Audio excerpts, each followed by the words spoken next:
Hey, bienvenue sur Capture ton business, le podcast à destination des entrepreneurs qui veulent booster leur entreprise et vivre sereinement de leur business.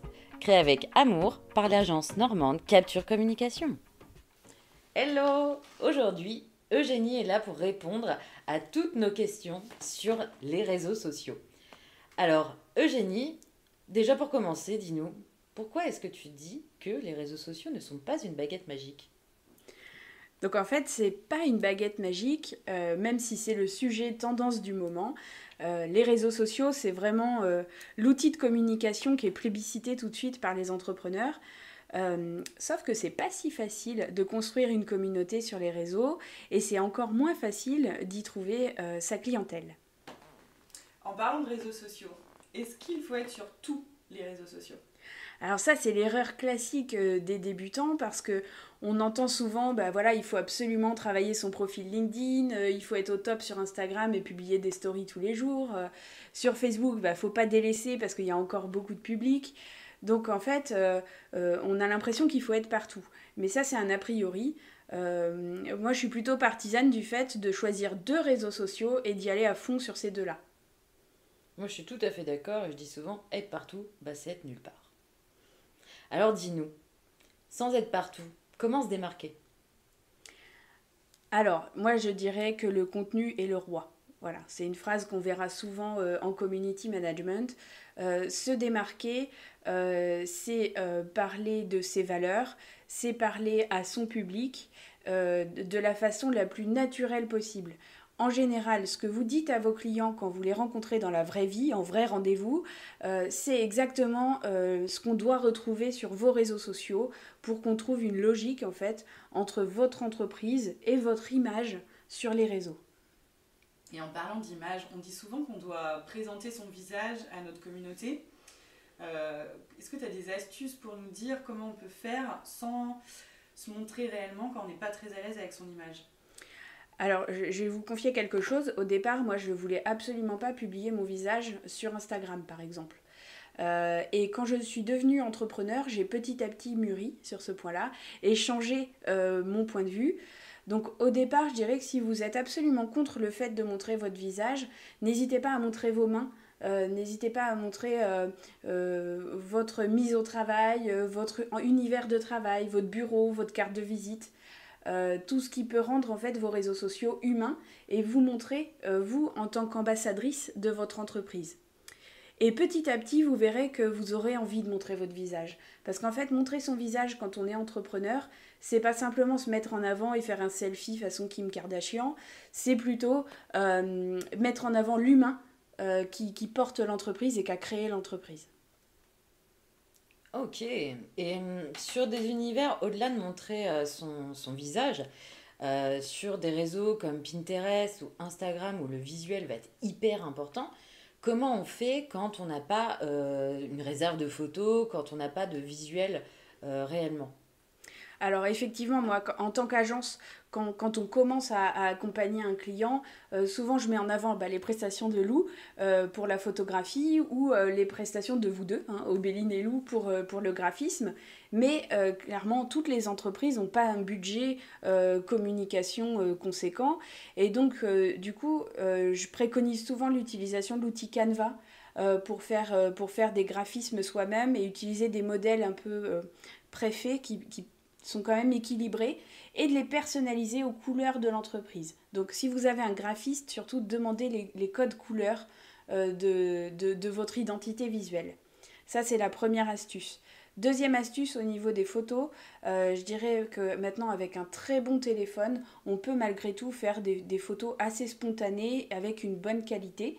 Mais c'est vrai que l'idéal est de travailler avec des professionnels. Maintenant, si on fait soi-même, on peut quand même avoir une bonne qualité avec du bon matériel ou les bons outils. Ok. Et alors moi, par exemple, qui fais ma propre communication sur Instagram, je me posais la question, à quelle fréquence je dois publier en post et en story ?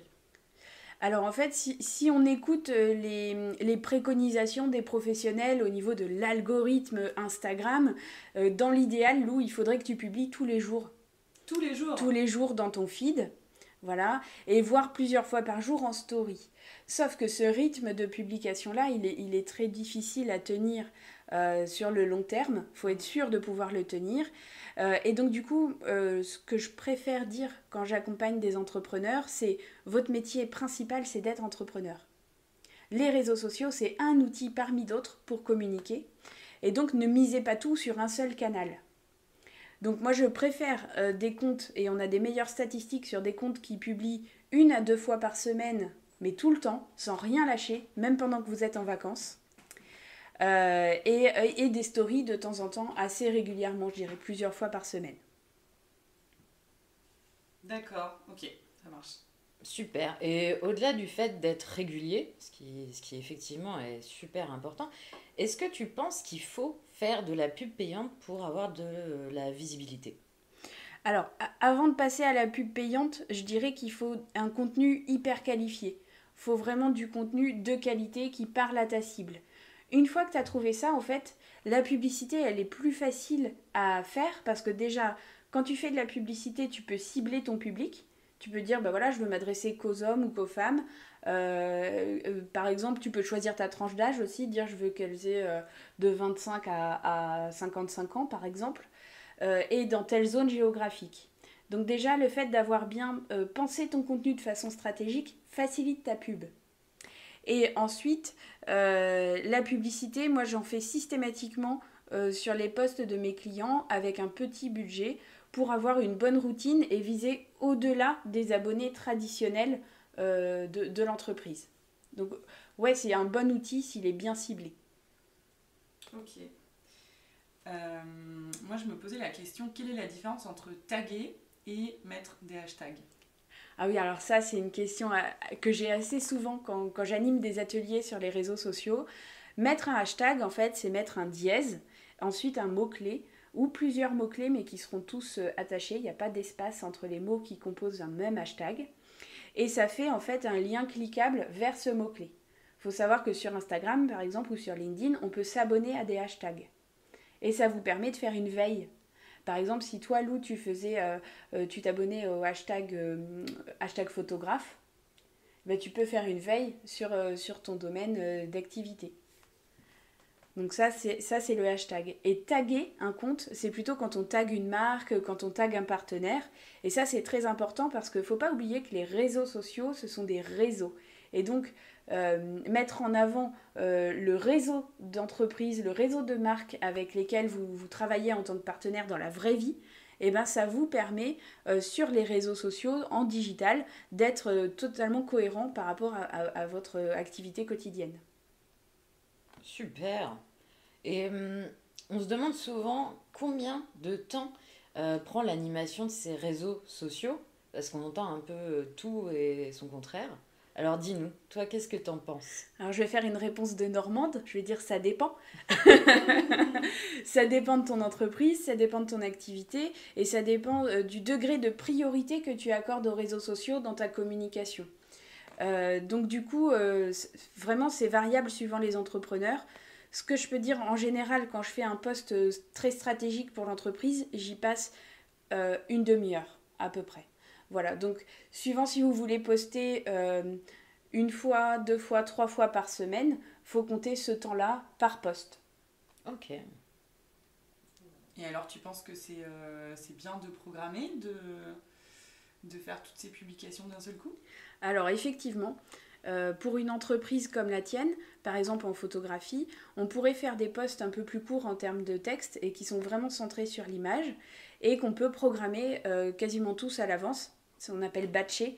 Et du coup, ça permet de gagner beaucoup de temps. Et au lieu de passer 30 minutes par post, on y passerait par exemple 5 minutes, mais on publierait beaucoup plus. Et c'est ce qu'on fait chez Capture. C'est ce qu'on fait chez Capture, tout à fait. Moi, je me posais une question importante, c'est comment attirer sur mon compte Instagram, encore une fois, des nouveaux clients, mais des clients bien sûr cibles. Alors, je vois 3 moyens principaux sur Instagram. Le premier, je vais revenir dessus, hein, mais c'est d'avoir une stratégie de contenu qui répond vraiment aux problèmes de ta cible. Et donc, du coup, d'avoir vraiment un contenu de qualité, que ce soit sur l'image, les textes. Et deuxième moyen que je vois, c'est d'aller toi-même interagir avec ta communauté, avec les personnes dont tu aimes le contenu et avec les personnes aussi que tu aimerais voir parmi ta liste d'abonnés. Voilà. Mais de façon la plus naturelle possible en fait. T'aimes ce qu'ils postent, tu likes, tu commentes, tu poses des questions. Et ensuite, le troisième moyen, alors il est moins naturel celui-ci, c'est d'organiser des concours. Et pourquoi pas même des concours en collaboration avec d'autres comptes. Comme ça, en fait, vos deux communautés se rejoignent et augmentent. Ce qu'il faut faire dans ces cas-là, c'est bien choisir un compte qui a des valeurs communes avec ton entreprise. Super. Est-ce que tu as un petit mot de la fin? Exact. Pour conclure, en fait, je dirais que les réseaux sociaux sont pas une baguette magique. Par contre, ça peut être un outil très performant si on l'utilise avec stratégie. Super. Merci beaucoup. Merci Eugénie. C'était assez complet. Et je pense que si vous nous écoutez et que vous avez d'autres questions, vous pouvez les poser ici, en commentaire. Merci beaucoup les filles, c'était un plaisir. À bientôt. À bientôt. À bientôt.